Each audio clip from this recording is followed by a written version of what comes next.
Paano yung Dubai mo? May alo ka pa sa UAE ah. Hindi ko pa alam. Sobrang gulo na isip ko ngayon. Sobrang ano.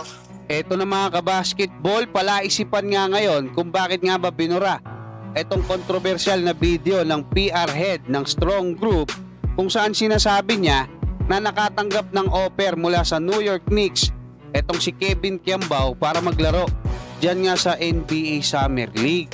At Snow Badwa naglabas ng ebidensya ng pag-uusap nila ni Kevin Kiambao at etong Strong Group Philippines gustong tulungan ang ating Gilas Pilipinas. Pero bago yan, huwag kalimutan mag-like at mag-subscribe bilang pagsuporta.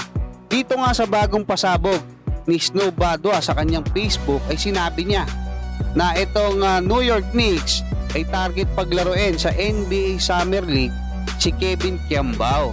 At dahil nga dyan mga kabasketball, naglabasa na yung sunod-sunod na balita at itong PR head nga ng Strong Group ay naglabas ng video doon sa kanyang Instagram kung saan sinasabi niya na naoperan nga itong si Kevin Kiambao ng New York Knicks para maglaro sa NBA Summer League itong darating mga kabasketball. Ngayon mga kabasketball, ang tanong, bakit binura? 'Di ba? Tapos nag-tweet naman itong si Charles Chu at sinabi niya, can I just say there is nothing about Kevin Kiambao and the Knicks right now? Zero, sabi niya.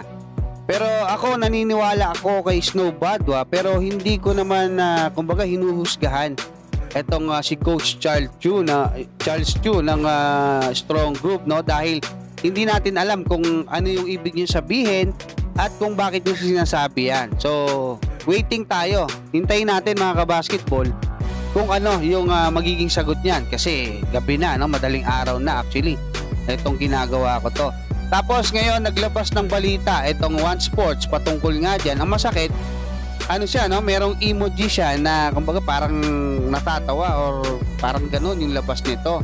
So dito nagalit itong si Snow Badwa at naglabas ng audio record, no, ng kanilang pag-uusap ni Kevin Kiambao na nasa Dubai nga ngayon para patunayan na legit yung mga sinasabi niya. Actually, medyo matagal ko nang sinusubaybayan to. Legit talaga yung mga sinasabi netong si Snow Badwa. Ito pa isa, no, panulat din ni Snow Badwa para sa spin.ph kasi na-interview niya itong si Frank Lau ng Strong Group, no, yung may-ari, at sinasabi niya na hindi nagkukulang ng suporta yung ating Gilas Pilipinas. Siyempre nandiyan daw si MVP saka si Ramon Ang.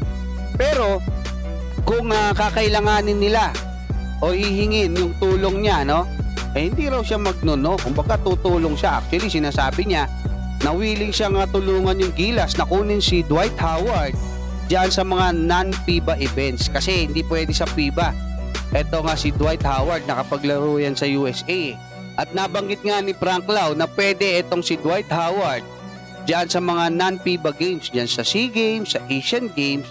Kung kakailanganin daw yung tulong nila, tutulungan nila itong ating Gilas Pilipinas. Pati yung mga contact nila, 'di ba? Ibibigay niya. Ito mga kabasketball, paparinig ko sa inyo yung naging pag-uusap ni Kevin Kiambao at ni Snow Badwa. Credit, no, kay Snow Badwa. Pero marami pa raw siyang ebidensya. Kumbaga, patikim lang to mga kabasketball. Hanggang dyan muna. Maraming salamat at God bless sa inyong lahat. Paano yung Dubai mo? May alo ka pa sa UAE ah. Hindi ko pa alam. Sobrang gulo na isip ko ngayon. Sobrang hindi ko maintindihan lahat ng mangyayari. Blessing after blessing. Kaya nga, grabe yung blessing na natanggap mo sa sa laro dyan, ano? Sobra. Binigyan ako ng chance si Coach Charles, ni Coach Brian, ni Coach Lopez. Pag-iisipan ko muna this coming few months.